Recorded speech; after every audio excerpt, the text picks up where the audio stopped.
And it seems like the population is really spread out in the city, too. It's a sprawling city. So what are they doing to combat that? Or are they doing anything? Is it the community that's doing it? I think the community is. I think the community is building from within, and it's just becoming a more interesting place, and that the suburbs can't ignore it anymore. These younger people are like slowly like ignoring their parents that say, "Oh, I would never go down to that goddamn city," and they're starting to come down and explore it and say, "Holy shit, this is amazing," and they move, which is great. You hang out right here. You see a lot of urban farming in, like, you know, in these abandoned spots. This guy, he was a 7th grade school teacher, started farming in his backyard, and he just started taking over properties. Instead of asking, you know, permission of the property owner who leaves these properties unkept and unmanaged, he asks permission of his neighbors and say, "Do you guys mind if I farm here?" And the neighbors love it, you know. And so the community works together and helps, you know, build these hoop houses and everything. And now he's doing some larger scale farming, selling to restaurants and stuff like that.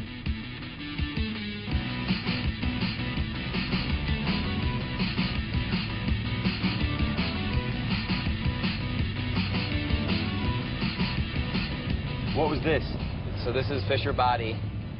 They built all the Cadillac bodies there. It closed in the 90s. Now it's been sitting there for 20 years. It's just a tremendous building with history. Should we take a look around the building, see what's going on? I always try to scout things out a little bit. Before you go into an abandoned building? Yeah, not because I'm worried about the like scary people inside, but I'm more worried about security, like this guy on our right. Yeah, security guard's getting our license plate. He got us. Busted. Yeah, he's writing them down. Yeah. Do they know we're coming? I don't believe they do. Should we take a look?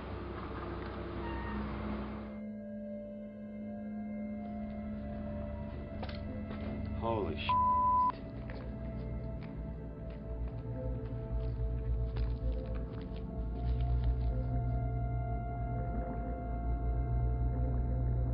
What happened on this floor? The floor collapsed. So it's probably not a great floor to be on, huh? These things are all built in sections. So you see these, you know, these columns are the structural members. So we're fine where we're at. I'd have to like really inspect underneath it. So it's a little frustrating about the auto parts folks saying that this will take years to retool. When it was necessary, when we were desperate, they retooled in months. In World War II, all the tanks and everything were created in Detroit. There's a big f***ing hole right there. Yeah. We want to stay away from like the big openings, just because they could bust us for being in here. So let's stay kind of back this way. So like scrappers would come in here and then cut these big pieces out, and eventually this kind of stuff will happen. There's little holes right there. Yeah, and there's some stress cracks and things, yeah. Yeah. Time magazine, Dateline, this is all they'll show you. And they won't put it in context other than this is scary, this is bad, what the hell is wrong with Detroit? But Detroit obviously is so much more. The possibilities are unique, they're different. You've got artists coming from all over the world moving here and finding places like the Russell Industrial, which is essentially the same space that got converted. This same size? Yeah, there's still industrial uses there, but they couldn't fill it with industrial space, so they've actually started converting a big chunk of it into artist lofts. That's pretty great.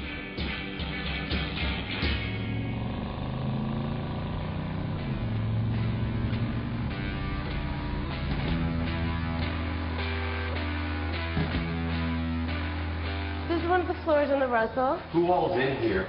It's all like Detroit artists hanging out, having space where no one can bother them. So it's kind of interesting.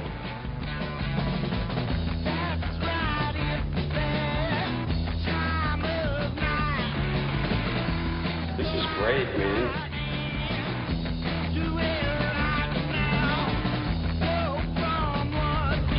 All right.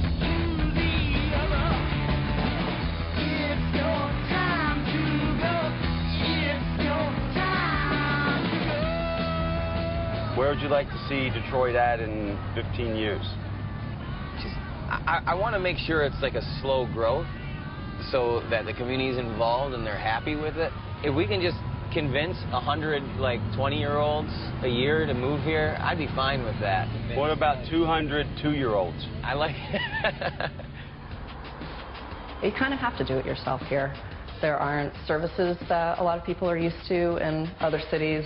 If you want something done, it is kind of best to do it yourself. And there's a lot of people that are getting it done right and are doing it themselves. I'm part of a new collective in Detroit called Omnicorp Detroit. This is our new space. It's about an 8,000 square foot warehouse. Most of the members in Omnicorp Detroit are transplants from somewhere else, and they're choosing to stay here. It's a fantastic incubator for making stuff. Creative possibilities are somewhat endless. You know, this is probably one of the last cities to where you can still, you know, reinvent. Still like a certain sense of lawlessness, you know, it's pretty wide open. This is a very bizarrely creative place. I mean, not just from the music industry perspective, but the auto industry was it was a design center of the world. And you have the College of Creative Studies, and you have Cranbrook, and it's sort of a spring that people don't really recognize as there, and yet CCS is dumping all these creative kids into the streets of Detroit every night.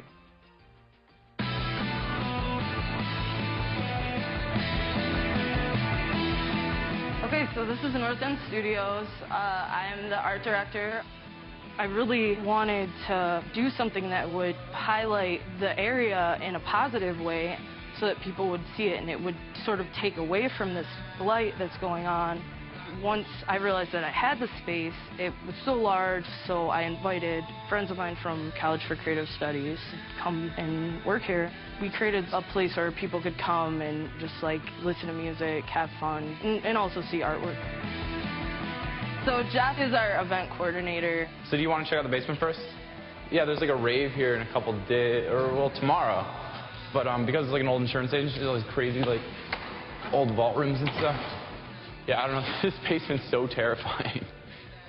My generation seems to be like rediscovering like all the cool places like this, where you can just like do whatever you want. And at this point, no one wants anything to do with it, so you can.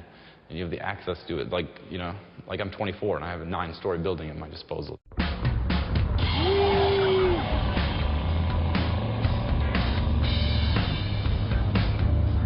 So this is going to be the Heidelberg Project, and Tyree Guyton was this artist who lived in this neighborhood in the 80s and 90s, and he decided that the best way to combat people selling crack out of houses is to bring attention to a neighborhood. And we'll see in a minute what he did to bring attention. Wow, that's pretty cool. Yeah.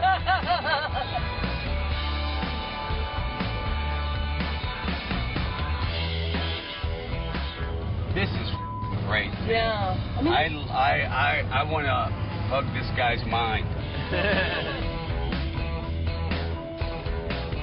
And people are respectful of it and leave it alone? yeah, totally, totally. I feel like when people in Detroit, when they know you're doing something for real and they know you're trying, they'll respect you. Wow. This is great. Yeah, it's pretty phenomenal.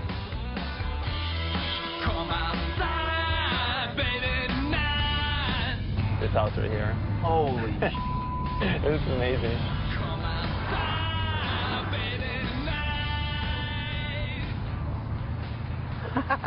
Pretty great.